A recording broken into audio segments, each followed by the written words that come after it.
Ճարտարապետության ազգային թանգարանի Թամանյան ցուցասրահում խտացել է նոր Երևանի ճարտարապետության օրենսդրի Ջիմ Թորոսյանի ստեղծագործական ժառանգության համապատկերը։ Այն ամենը, ինչ տարիներ շարունակ մտահղացվել, արարվել, գծագրվել է Մոսկովյան փողոցի նրա արվեստանոցում եւ ապա վերածվել թորոսյանական հոյակերտ կառույցների։ Ջիմ Թորոսյան գեղեցկության վարպետը խորագրով ցուցահանդեսը շարունակում է մեծ ճարտարապետի 100-ամյակի առիթով կազմակերպված հոբելյանական ցուցադրությունների շարքը։ Ցուցադրական հայեցակարգի հեղինակը ճարտարապետ Կարեն Բալյանը ցուցադրությունը կազմել է իբրև ճարտարապետության տաճար, որն ունի նախամուտք, նախասրահ, 2 խորաններ, նաև կենտրոնական մաս՝ ցելլան, որում ցուցադրվում է Ջիմ Թորոսյանին նվիրված ֆիլմը, որը ստեղծել է ճարտարապետի թոռը Արամ Փափազյանը։ Ֆիլմում անընդմեջ հնչում է Ջիմ Թորոսյանի խոսքը։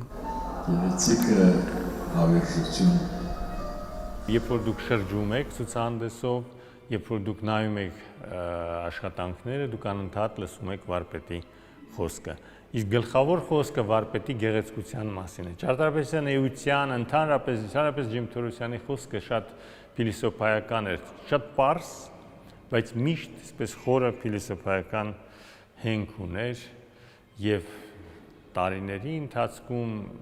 ունենալով այդ հնարավորությունը լսել նրան, շփվել նրա հետ, ես դա միշտ դրան ականատես եմ եղել։ Ցուցադրությունը բաղկացած է մի քանի բաժիններից, որոնցում ներկայացված են Թորոսյանի հեղինակային լավագույն նախագծերը՝ Կասկադ համալիրը, Երևանի մետրոպոլիտենի հանրապետության հրապարակ կայարանը, Երևանի քաղաքապետարանի շենքը, նաև դրանց մեծադիր լուսանկարները եւ իհարկե նրա աշխատանքային գծագրերը, որոնք Թորոսյանի մեծամասշտաբ մտածողության, հզոր գեղագիտության ու նրբաճաշակության խոսուն վկայությունն են։ Իր ստեղծագործական կյանքի վերջին տարիներին ճարտարապետը մշտապես խոսում էր վաղեմի երազանքի՝ հոր ծննդավայրում, Վանում, որևէ հեղինակային կառույց ստեղծելու մասին, որն ավաղ անկատար երազանք մնաց։ Երազում էր մի կոթող կառուցել Վանում եւ նույնիսկ խնդրել էր Զավեն Սարգսյանին, որպեսզի մի լուսանկար բերի այդ տեղանքից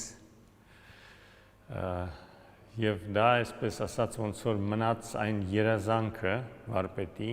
որ փոխանցեց մեզ։ Ջիմ Թորոսյան գեղեցկության վարպետը ցուցահանդեսը եւս մի առիթ է վերարժևորելու քարի մեծ վարպետի ժառանգությունը եւ արժանին մատուցելու այն բացառիկ տաղանդին, որով նա ներդաշնակում էր ազգային ճարտարապետության ավանդույթներն ու իր շռայլ նորարարությունը։